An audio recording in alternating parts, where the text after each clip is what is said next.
For anyone who wants to start being a video artist, go to ATA. It provides an access to people who would not be able to show the work otherwise. That is the important thing. This studio, it's been a thrill and a half. I love the equipment. I like the people that are around. Edited work was done here. The various They taught me and how to sundry use the modes of equipment. dressing that people have, and I do. There I are mean, I people here like that. I do. who will help you, work on your videos, who are knowledgeable about video, and can just help you get started in video editing or camera work. And There it's has, also through just the a very years, fun environment. I think that's the key thing. been Is that it's a attracted very to fun place. ATA, people who are a little bit more sophisticated, both politically and artistically, here in San Francisco. Personally, it's vital. I first became involved with ATA in fall of 1985 when I started doing sound for a series of experimental music concerts there called the Noise Knot series. I was doing shows every month up until last October when ATA had the fire. It's a beautiful space in the mission. Welcome to Artist Television Access's new location at 992 Valencia Street. A lot of people ask me, well, why did you move? Well, contrary to popular belief, we didn't move out of South of Market because of the revolting trendiness that's going on down there right now, although it was certainly a good reason to consider a move.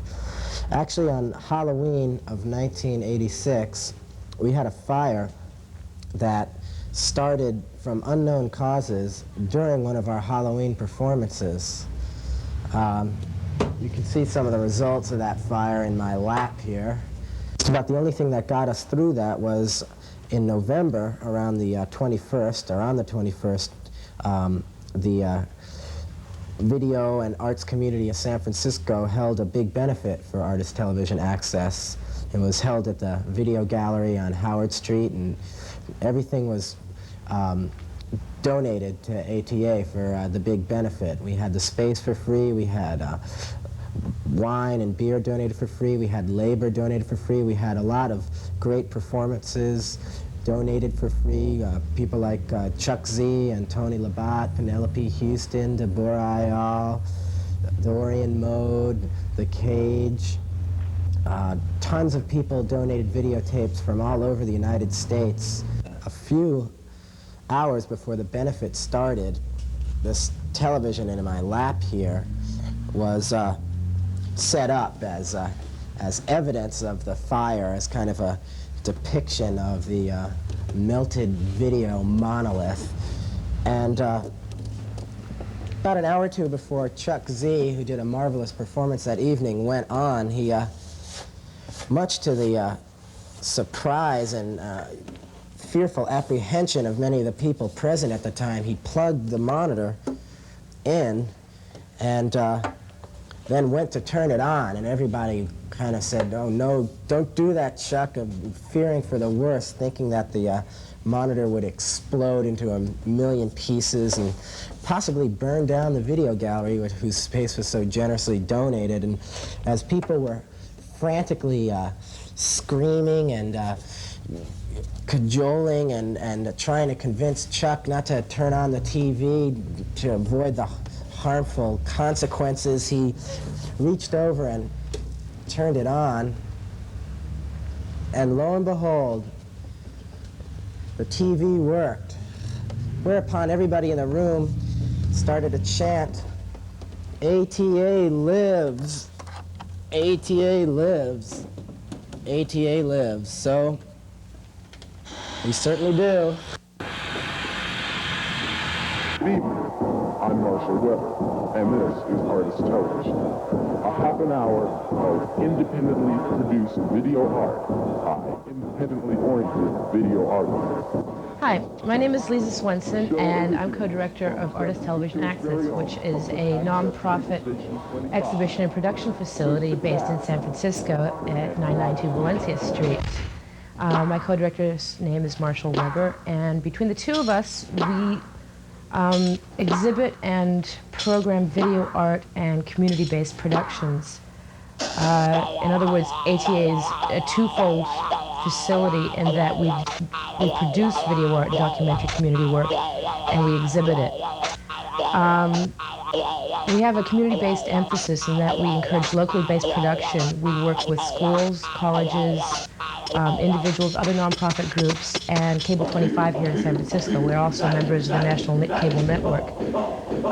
Work produced through our facility has this as a venue, and it is viewed locally on Cable 25 and nationally.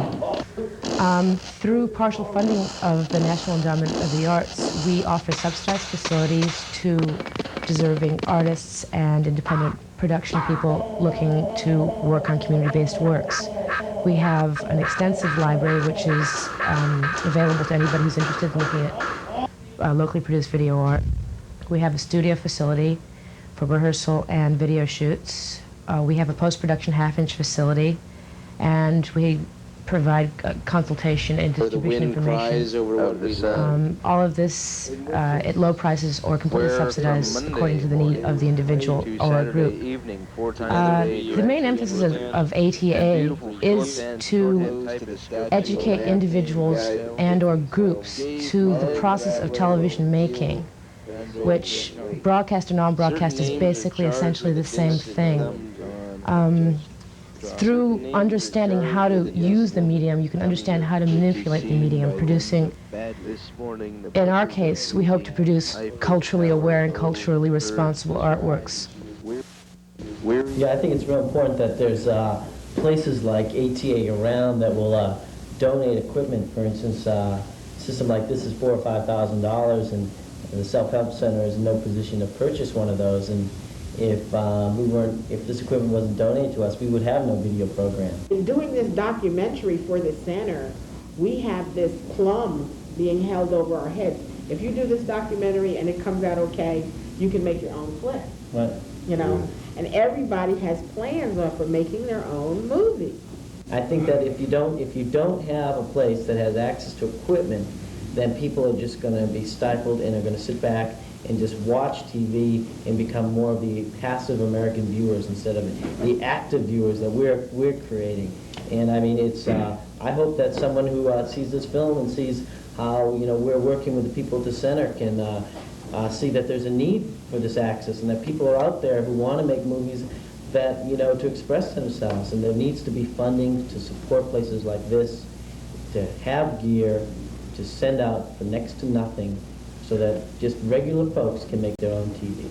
I'm an artist from Ireland. I came over here in 1985. I met Lisa and Marshall and John, who were then running ATA, which and started doing graphics for them in exchange for video time.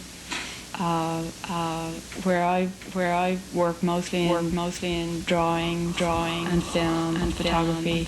I used video to transfer film onto video, and then take footage from video, put it on film. So for me, a facility like this is really, really important because it's a barter system, and where I give my experience and time or expertise in one area, and then get an education in video editing in that area.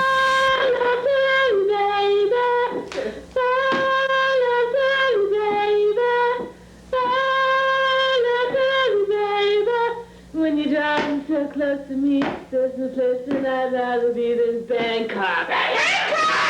I'm Leslie Singer. I first got involved with ATA several years ago. I just had begun doing video. I stopped doing films and began doing video. And ATA was doing shows. And I noticed that they were doing shows with a lot of new emerging artists. And so I thought, well, hey, maybe they'll give me a shot. And I came in and I talked with Marshall, and sure enough, I got a show. And I've been showing, I've had 2 or 3 more shows since then. And plus, I've also used their editing equipment at very reasonable prices.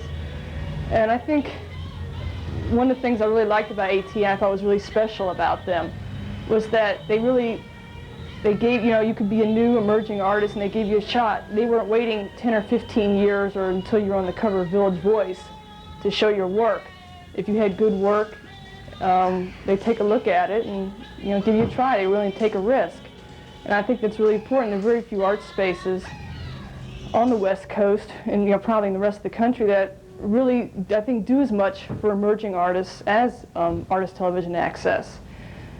And that's because the people are willing to try to do something different.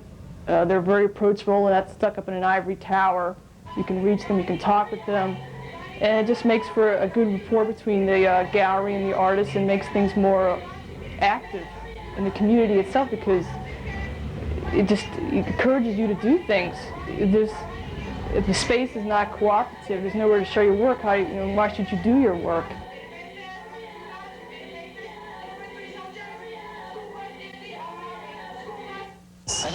We've shown work from Margie Kramer's expose of the FBI's counterintelligence program to Andy Warhol's Chelsea Girls.